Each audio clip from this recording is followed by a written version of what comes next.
Hi, welcome back to Not So Obvious Watches. I'm Pete McConville, and this is another episode in my series of Why This Watch. Today I'm going to talk about why do I have the Seiko Sumo SBDC097, or the anthracite Sumo. Okay, for those of you who aren't aware, these Why This Watch episodes are not reviews, they are not critiques, they are not objective, and I do not do your Googling for you. I'm not going to give you specs and all that sort of stuff. This is purely why do I have this watch, what do I see in this watch, and why is it part of my collection.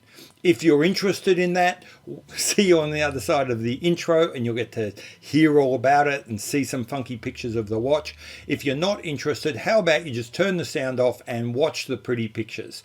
Anyway, I'll see you either way. I will see you on the other side, and let's get into it.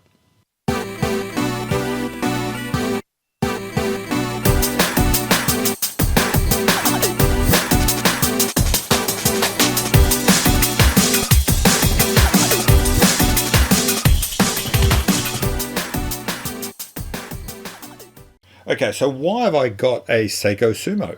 I suppose the question, as always, starts with why do I have a Seiko? I came to Seiko through diving, not through watches. Back in the mid-ish 80s when I took up diving, you had to have a watch, and it had to be one you could rely on or you could die. We didn't really have watch computers back then. And as a poor uni student, I didn't have the money to indulge in the idea of some kind of luxury Euro piece that had to be treated with kid gloves. I needed something I could rely upon, but also I could afford, and which would be available to me or available to be repaired in pretty much any little country town I went to, so we could go diving. And the obvious two answers there were Seiko or Citizen, and I ended up with Seiko because I liked their stuff better. And so 25-ish years later, when I've got into watches, I'm pre-prepared to enjoy Seikos. When I started thinking about Seikos as a watch collector, my immediate response was to go back to the watches that I was thinking about that I could afford as a uni student. The first thing I discovered was I really didn't like the SKX with my new set of eyes. I immediately went to the Turtle and Samurai and Monster, and they didn't really scratch my itch anymore. I wasn't a poor uni student anymore. I needed something else. I graduated to the Baby Marine Master, which I absolutely loved. And then I started seeing the breadth of the Seiko catalogue, and that breadth, that depth, that variety, that huge range of choices that Seiko provides just caught me. And I said, you know what? I want to have some of these. I don't want to have one of them. I want some of them. And having got the Baby Marine Master and absolutely loving it, it then became a case of what else? What next? And then I saw this Sumo, on Instagram. So yes, Instagram works. I saw a photo of this watch on this, I don't know if it's this exact one, but on an orange bracelet.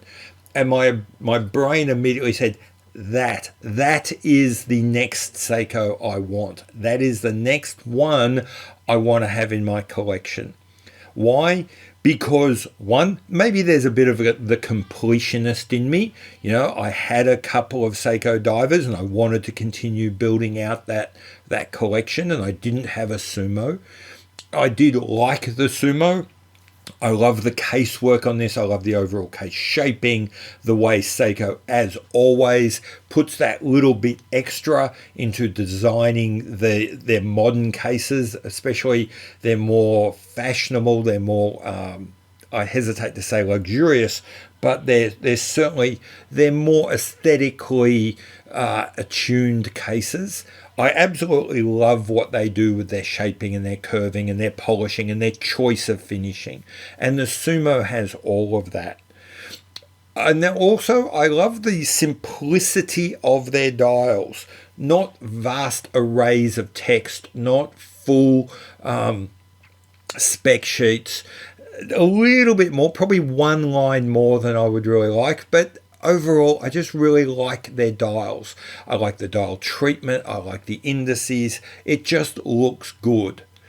Take that case with that dial, this odd combination of kind of, I would call it anthracite, I think, or maybe, God forbid, taupe colouring, that orange second hand and then an orange rubber strap. And it was a marriage made in heaven. The minute I saw this on Instagram, I knew, as I said earlier, that's the watch for me. And ultimately, that's why this is my watch. Okay, so that's why I own the Seiko Sumo SBDC097. It's a lovely watch that I enjoy looking at, that reflects part of my history and really captures who I like to think I am and makes me happy. Is there a better reason to own a watch? Anyway, as I said on the intro, I've been Pete McConville. This is Not So Obvious Watches, and I will see you later. Bye.